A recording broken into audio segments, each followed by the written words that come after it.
don't get me wrong, I'm a big fan of the brick, but there are alternatives. Come on, have a look at this.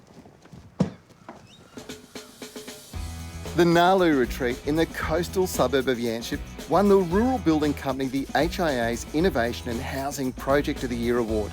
And whilst the outer skin is the obvious innovation, the skeleton around which it is built is also something a little bit different, in these parts anyway. We're seeing more timber frame construction these days, and what this technique has allowed rural to do is to be one of the first in Western Australia to try out a couple of new cladding products.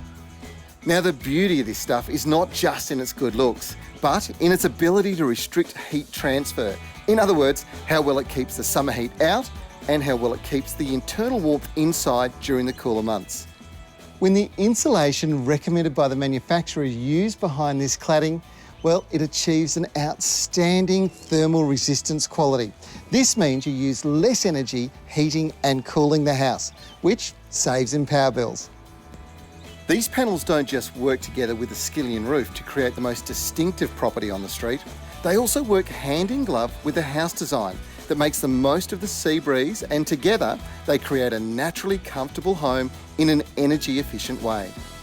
That's the practical payoff. And then there's the aesthetic one. It succeeds not just through the focus on connecting the indoor and outdoor living areas, something rural calls the freeform living area, it also succeeds in meeting the brief through the considered choice of materials. This not only made that distinctive 60s beach house shape possible, it also allowed the designers to make the most of a wider, brighter and altogether funkier colour selection. And that is really what adds life and vitality to the streetscape. The Nalu Retreat is actually a very flexible design. Rural have targeted this at anybody who loves the great outdoors.